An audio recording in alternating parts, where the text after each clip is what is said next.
खारगे जी, Sharad Pawar ji, Uddhav Thackeray ji, Stalin जी, Champai Soren ji, Kalpana Soren ji,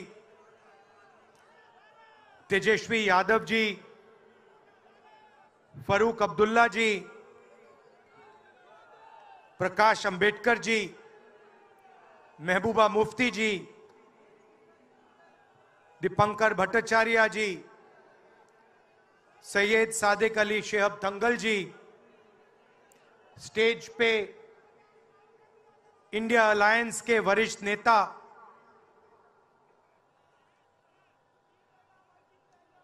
honourable CWC members,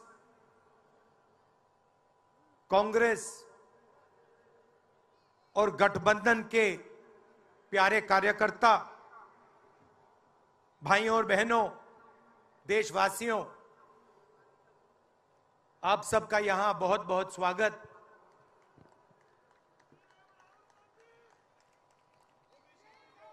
पिछले साल कन्याकुमारी से कश्मीर तक हमने यात्रा की।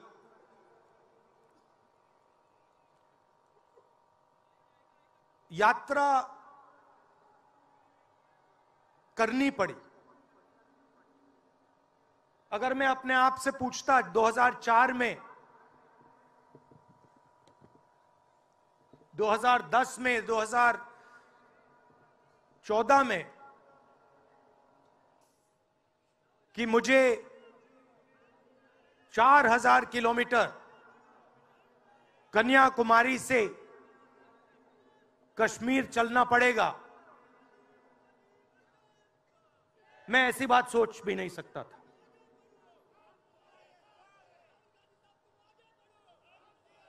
ये यात्रा, शांत हो जाएं, ये यात्रा हमें क्यों करनी पड़ी?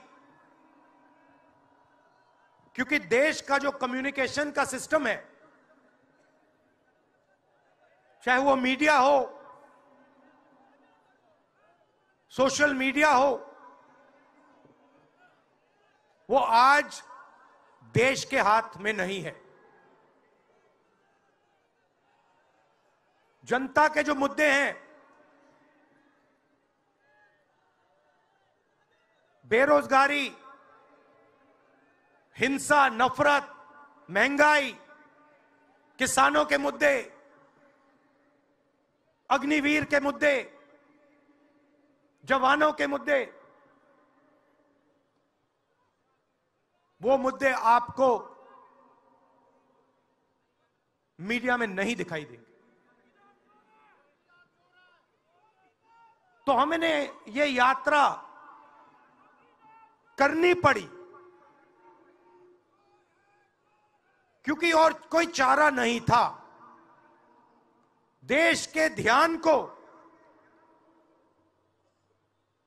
पकड़ने के लिए विपक्ष को 4000 किलोमीटर, और सिर्फ राहुल गांधी नहीं चला, यह गलतफहमी में मत रहिए कि ये राहुल गांधी चला है। सब पार्टियों के, सब विपक्ष के पार्टियों के लोग चले, सब नेता आए, हिंदुस्तान का पूरा विपक्ष इन यात्राओं में शामिल हुआ। शरद पवार जी आए, उद्धव जी आए, तेजस्वी आए।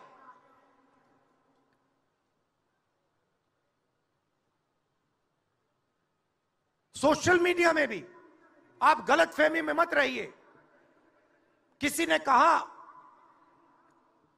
कि सोशल मीडिया एक रास्ता है, सोशल मीडिया रास्ता नहीं है। उस पर भी कंट्रोल है। अमेरिका की कंपनियों पर दबाव है।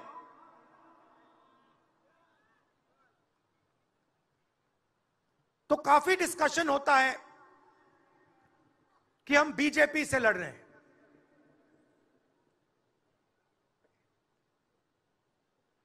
लोग सोचते हैं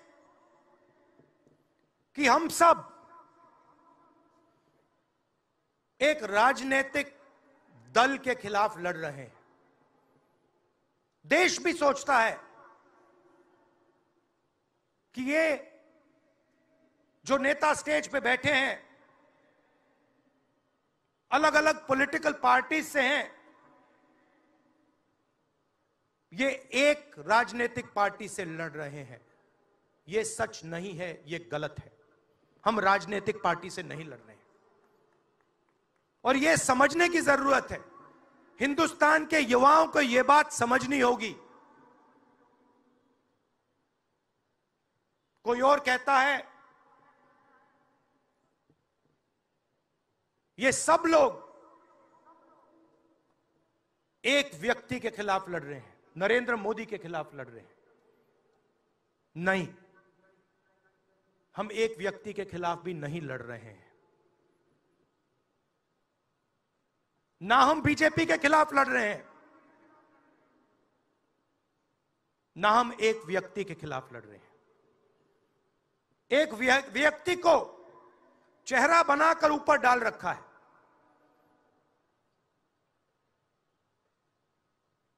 हिंदू धर्म में शक्ति शब्द होता है। हम शक्ति से लड़ रहे हैं, एक शक्ति से लड़ रहे हैं। अब सवाल उठता है वो शक्ति क्या है? जैसे किसी ने यहां कहा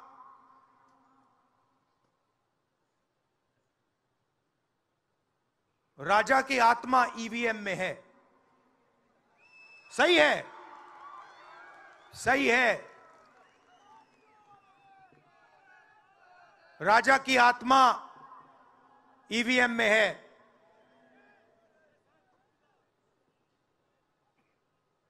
हिंदुस्तान की हर संस्था में है, ईडी में है, सीबीआई में है, इनकम टैक्स डिपार्टमेंट में है। एक वरिष्ठ नेता, नाम नहीं लेना चाहता हूं, इसी प्रदेश के एक वरिष्ठ नेता कांग्रेस पार्टी को छोड़ते हैं और रो के कहते हैं, मेरी मां से रो के कहते हैं कि सोनिया जी मुझे शर्म आ रही है, मेरे में इन लोगों से, इस शक्ति से लड़ने की हिम्मत नहीं है, मैं जेल नहीं जाना चाहता हूं। और ये एक नहीं है, ऐसे हजारों लोग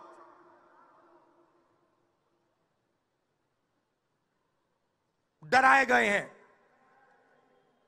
क्या आप सोचते हो शिवसेना के लोग, एनसी के लोग ऐसे ही चले गए? नहीं, जिस शक्ति की मैं बात कर रहा हूं, उन्होंने उनका गला पकड़कर उनको बीजेपी की ओर किया है और वो सब डर के गए हैं।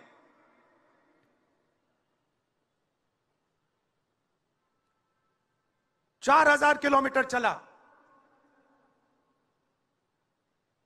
उसके बाद 6,000 किलोमीटर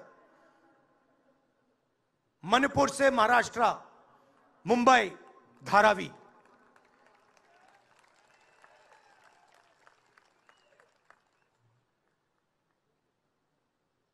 क्या मैंने देखा, क्या सुना, मैं आपको समझा नहीं सकता, शब्दों में नहीं बता सकता मैं आपको। बोल रहा हूं तो बात याद आई, मेरे पास एक युवा आता है, जीप पर कूदता है, सिक्योरिटी वाले उसको मारते हैं, दबाकर मारते हैं, तब भी वो आता है, हाथ पकड़ता है, आंख में आंसू, मुझे कहता है राहुल जी मैंने 3 साल हर रोज सुबह रनिंग की, पुलअप्स की, पुशअप की, दंड बैठक, सब कुछ मैंने किया। मेरे दिल में देशभक्ति थी। मैं चाहता था कि मैं लद्दाख में जाकर, ठंड में जाकर, ठंड में कांपूं, देश के दुश्मनों के सामने कांपूं, और एक दिन अगर मौका बने तो उनकी गोली भी खाऊं। यह मैंने सोचा था। राहुल जी, अग्निवीर लागू कर दिया। मेरे देश ने मुझे धोखा दिया है। नहीं, तुम्हारे देश ने तुम्हें धोखा नहीं दिया, तुम्हारी सेना ने तुम्हें धोखा नहीं दिया, उसी शक्ति ने तुम्हें धोखा दिया है। नरेंद्र मोदी भाइयों और बहनों सिर्फ मास्क है, मुखौटा है। जैसे ये बॉलीवुड के एक्टर हैं, उनको रोल दिया गया है कि भैया आज सुबह आपको यह करना है, कल आपको यह बोलना है, परसों आप यह करोगे, सुबह उठ के समुद्र के नीचे जाओ, चलो सी प्लेन में उड़ो। 56 इंच की छाती नहीं है, खोखला व्यक्ति है।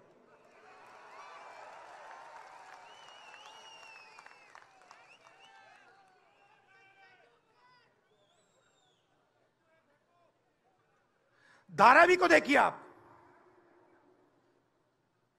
मुझसे पूछा गया कि ये जो यात्रा होगी कहां से कहां होगी। मैंने सोचा, एक बात क्लियर थी, मणिपुर से शुरू होगी। क्यों? वहां पे इसी शक्ति ने सिविल वॉर का माहौल बना रखा है।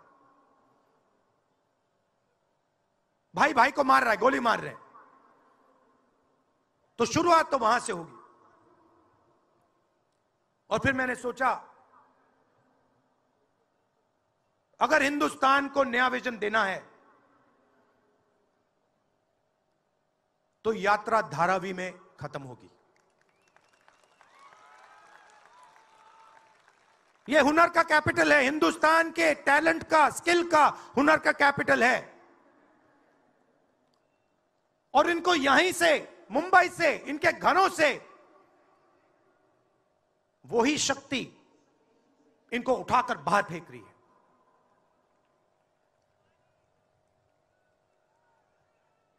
एक साथ मिलकर वही शक्ति इन लोगों की जिंदगी बर्बाद करने में लगी हुई है। मैं आपको इस स्टेज से बता रहा हूं, चाइना में एक शहर है, उसका नाम शेंजन है। सच्चा मुकाबला उस शहर से है जो आपको मीडिया में कभी कोई नहीं बताएगा। धारावी शेंजन का मुकाबला कर सकता है। बैंक के दरवाजे इन बच्चों के लिए खोलो, इन बच्चों को सरकार की मदद करो, और फिर देखो ये शेंजन का क्या करते हैं। उठा के परे कर देंगे शेंजन को ये लोग। Made in Mumbai, made in Dharavi, made in China को उड़ा के हटा देगा, परे कर देगा। मगर नहीं, 22 लोग हैं यहां पे, 22 लोगों के पास उतना ही धन है जितना हिंदुस्तान के 70 करोड़ लोगों के पास है।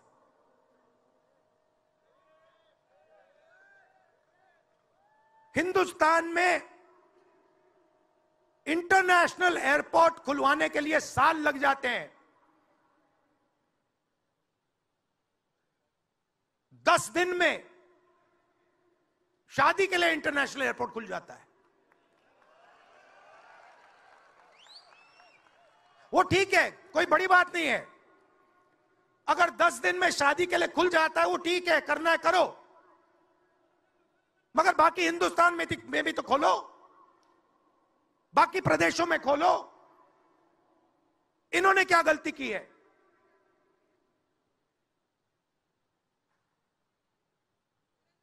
पचास 50% हिंदुस्तान की आबादी पिछड़े वर्ग की है, 15% दलित, 8% आदिवासी, 15% माइनॉरिटी, 5% 7% गरीब जनरल कास्ट के लोग। मीडिया के मालिकों की लिस्ट निकालिए, नाम दिखा दीजिए मुझे। दलित का नाम दिखा दो, आदिवासी का नाम दिखा दो, पिछड़े का नाम दिखा दो लिस्ट में। एक नहीं मिलेगा आपको। मैं ढूंढ रहा हूं, महीनों से ढूंढ रहा हूं।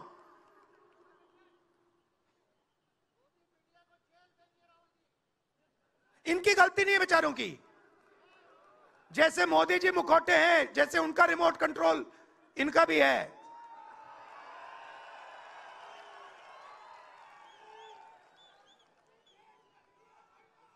मीडिया में कोई नहीं। हिंदुस्तान की सबसे 200 बड़ी कंपनियों की लिस्ट निकालिए, मालिकों की लिस्ट निकालिए। गरीब जनरल कास्ट का व्यक्ति का नाम बता दो मुझे, दलित का, पिछड़े का, किसी भी गरीब व्यक्ति का नाम बता दो, किसी भी पिछड़े का नाम बता दो 200 कंपनियों के मालिक की लिस्ट में। नहीं मिलेगा। 90 अफसर इस देश को चलाते हैं। मैंने सिस्टम अंदर से देखा है, मैं समझता हूं सिस्टम को, इसलिए मोदी जी मुझसे डरते हैं। सब कुछ देखा है मैंने, सब समझता हूं। मैं अंदर बैठता था उसमें, सालों में अंदर बैठा हूं। कोई नहीं छुप सकता मुझसे, और मुझे दबा भी नहीं सकते हैं। मोदी जी को दबा सकते हैं तो 90 लोग हैं, उसमें 3 पिछड़े हैं, 3 दलित, 1 आदिवासी। फर्स्ट जनरेशन गरीब जनरल कास्ट का मुझे दिखा दो, उसमें 1 नहीं मिलेगा। बजट में 100 रुपए खर्च होते हैं,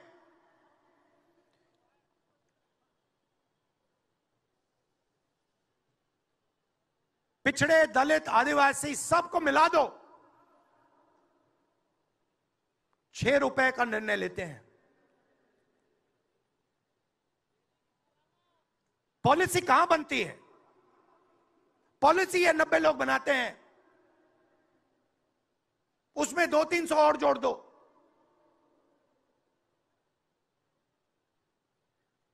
उसमें 50-60 अरबपति जोड़ दो।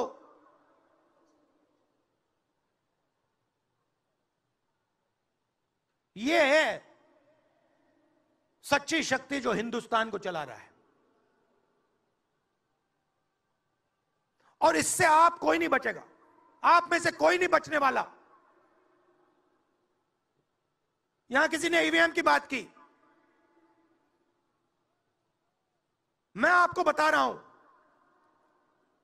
ईवीएम के बिना नरेंद्र मोदी चुनाव नहीं जीत सकता है। इलेक्शन कमीशन से हमने कहा कि एक काम कीजिए, विपक्ष की पार्टी को ये मशीनें दिखा दीजिए, खोल के हमें दिखा दीजिए ये कैसे चलती हैं, हमारे एक्सपर्ट्स को दिखा दीजिए। इलेक्शन कमीशन नहीं दिखाता। फिर हमने कहा देखिए, इसमें से कागज निकलता है, वोट मशीन में नहीं है, वोट कागज में है। ठीक है, आप मशीन चलाइए, मगर कागज की भी गिनती कर दीजिए। इलेक्शन कमीशन कहता है नहीं, कागज की गिनती नहीं होगी। क्यों नहीं होगी? कैसे नहीं होगी? सिस्टम नहीं चाहता कि ईवीएम की गिनती हो जाए। क्यों? क्योंकि यह सिस्टम आपके धन को चोरी करने का सिस्टम है। ये आप लोग जीएसटी देते हो, उतनी ही जीएसटी देते हो जितना अदानी देता है। 18% शर्ट पे देते हो, उतनी वो देता है। उसकी आमदनी लाखों करोड़ रुपए, आपकी 50,000 रुपए। और फिर देखो पैसा कहां जाता है। कोई भी स्कीम देख लो, फसल बीमा योजना देखो, 35,000 करोड़ रुपए 16 कंपनियों को जाता है। उसमें आपको एक दलित नहीं मिलेगा, एक पिछड़ा नहीं मिलेगा, एक गरीब नहीं मिलेगा। कानून ये 90 लोग बनाते हैं। पैसा जाता है 16 कंपनियों में। और जब हमारे किसान कहते हैं ओला गिर गया, बारिश हो गई, बर्बाद हो गए, वो कहते हैं भैया नहीं, तुम्हें मुआवजा नहीं मिलेगा, ये तुम्हारा है ही नहीं, तुम्हें कैसे मिलेगा, मर जाओ जाके। नरेंद्र मोदी जी का काम आपके ध्यान को भटकाने का है।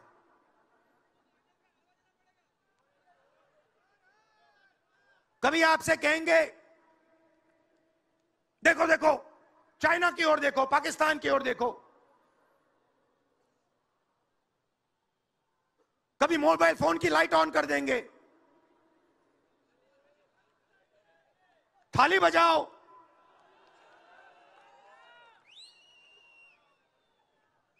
कभी कहेंगे देखो मेरा अपमान कर दिया,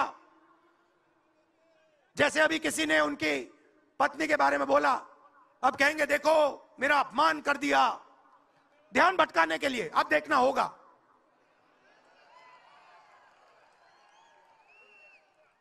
मगर यात्रा में यह सब साफ दिख जाता है, दर्द दिख जाता है, दुख दिख जाता है।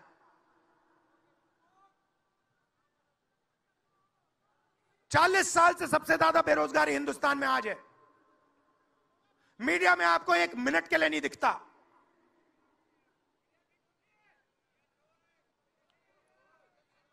मोबाइल फोन आप देखते हो, चाइना का मोबाइल फोन, शर्ट खरीदते हो, चाइना की शर्ट, जूते खरीदते हो, चाइना के जूते। चाइना के युवा को फायदा हो रहा है, और किसको फायदा हो रहा है? और किसको फायदा हो रहा है? यह आपने कभी पूछा अपने आप से? जब चाइना का यहां माल बिकता है, सिर्फ चाइना को फायदा नहीं होता, हिंदुस्तान के अरबपतियों को भी फायदा होता है भाई और बहनों। इसलिए धारावी को कभी उठने नहीं देंगे। इसलिए धारावी को यह सरकार कभी सपोर्ट नहीं दे सकती।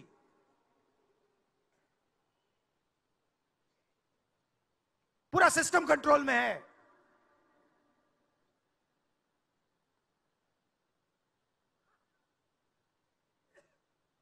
जब इनकी पहले सरकार आई, मैं आपको दिल की बात बताता हूं, पहले इनकी सरकार आई, अरुण जेटली मेरे पास आते हैं, कमरे में बैठते हैं और मुझे कहते हैं राहुल,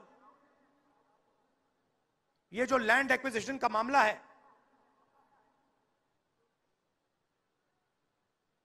तुम इस पर मत बोलो। क्यों नहीं बोलूं? जनता का मामला है। अगर बोलोगे तो तुम्हारे ऊपर हम केस लगाएंगे। लगाओ केस, मुझे कोई फर्क नहीं पड़ता। क्या कर लोगे मेरा? ईडी वाले आए, 50 घंटे बैठा दिया।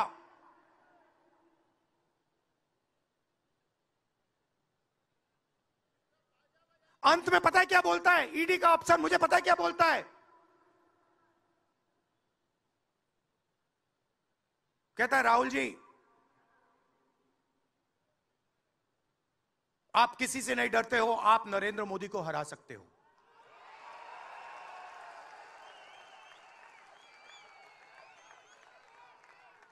ईडी का अफसर बोलता है मुझे।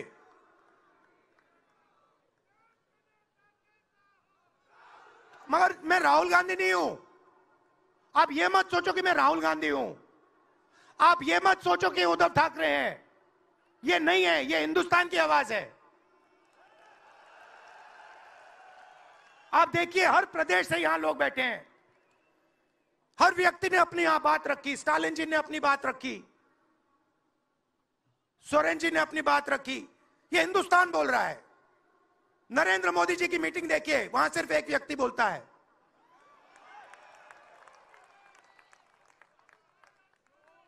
गडकरी जी परे हो जाते हैं, माला के बाहर निकाल देते हैं उनको। इसलिए हमने इसको इंडिया गठबंधन नाम दिया है। ये हिंदुस्तान की रक्षा कर रहा है। ये सब लोग डरे नहीं हैं। ये सब लोग उसी सिस्टम का मुकाबला कर रहे हैं। आज नरेंद्र मोदी के पास भ्रष्टाचार की मोनोपोली है।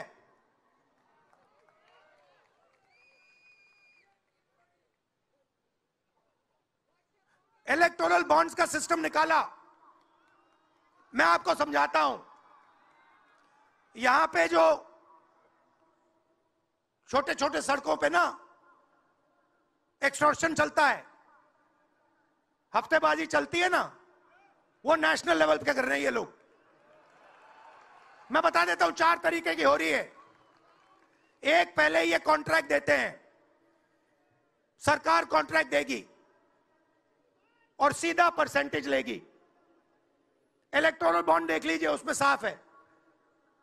कंपनी को कॉन्ट्रैक्ट मिलता है, उसके एकदम बाद वो बीजेपी को हफ्ता देना शुरू कर देती है। दूसरा, सीधा एक्सटॉर्शन। ईडी सीबीआई भेज देंगे। जैसे यहां पे मुंबई का एयरपोर्ट इनको चाहिए था, ईडी सीबीआई भेजी, एयरपोर्ट किसी और को पकड़ा दिया। सीधा एक्सटॉर्शन। तीसरा, शेल कंपनी। जैसे यहां भी किसी ने कहा, अंबेडकर जी ने कहा, कंपनी की प्रॉफिट ही नहीं है और उससे ज्यादा पैसा वो बीजेपी को दे रही है। और चौथा, कॉन्ट्रैक्ट देने के पहले पैसा दो, कॉन्ट्रैक्ट लो। देखिए, मैं आपको एक बात कहता हूं, यहां मुंबई में किसी भी गुंडे को आप सीबीआई, ईडी और इनकम टैक्स पकड़ा दो, ठीक है? वो हो रहा है, वो ही हो रहा है। एक व्यक्ति ने इनको पकड़ रखा है, उनके पीछे एक और शक्ति है, वो कह रही है भैया आप देखो, हमें ये एयरपोर्ट चाहिए। आपका एयरपोर्ट मुंबई का एयरपोर्ट है ना, आपने तो देखा। सीबीआई की इंक्वायरी हुई और उसके एकदम बाद मुंबई एयरपोर्ट अदानी जी को मिल गया। तो मैं आपसे कह रहा हूं कि इससे आपका नुकसान हो रहा है। नोटबंदी की, जीएसटी लागू की, जो हिंदुस्तान का रोजगार का सिस्टम था उसको खत्म कर दिया। चाहते हैं कि यहां सिर्फ 20-25 कंपनियों का राज हो। चाहते हैं कि ये जब छोटा धंधा चलाते हैं, सब्जी बेचते हैं, छोटे छोटे दुकानें चलाते हैं, चाहते हैं ये सब खत्म हो जाए। और एक के बाद एक इनको खत्म कर रहे हैं। स्मॉल और मीडियम मैन्युफैक्चरिंग जो है उसको सबको खत्म कर रहे हैं। यही लोग तो चाइना का मुकाबला कर सकते हैं। जो स्मॉल और मीडियम इंडस्ट्री है वही तो चाइना का मुकाबला करेगी, वही तो देश को रोजगार देगी। उस नींव को उड़ा रहे हैं। और आपको खड़ा होना पड़ेगा। आपके बिना काम नहीं बनने वाला। आप हो भारत माता, आप सब भारत माता हो, और आपकी जिम्मेदारी बनती है, हमारी जिम्मेदारी है, मगर देश के युवाओं की भी जिम्मेदारी बनती है।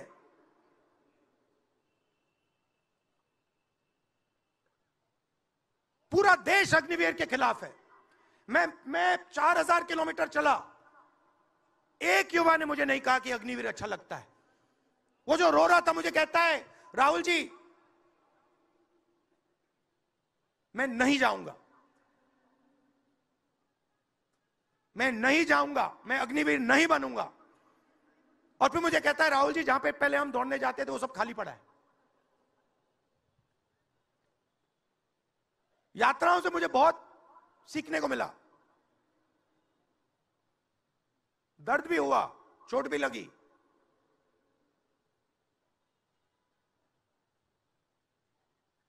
मगर जो प्यार मिला, दिल से जो प्यार मिला,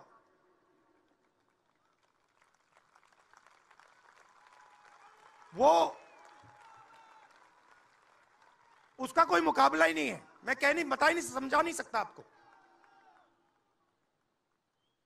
और जो भी आप मुझसे करवाना चाहो, जहां भी आप मुझे बुलाना चाहो, मैं आपके लिए और इस देश के लिए हाजिर हूं।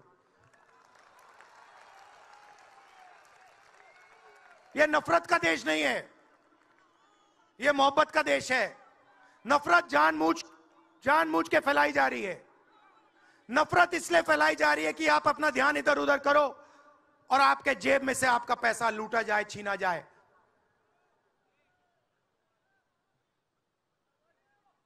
तो नफरत को नहीं फैलने दो। जैसे यात्रा से मैसेज निकला, हिंदुस्तान के दिल से मैसेज निकला, नफरत के बाजार में मोहब्बत की दुकान खोलो। ये हमारे सब महापुरुषों ने कहा है। गांधी जी ने कहा, बुद्ध भगवान ने कहा, राम जी ने कहा, यही कहा। अगर राम का, बुद्धा का एक ही मैसेज है, नफरत के बाजार में मोहब्बत की दुकान खोलो। धन्यवाद। धन्यवाद, बहुत बहुत धन्यवाद राहुल जी। मैं अभी आमंत्रित करता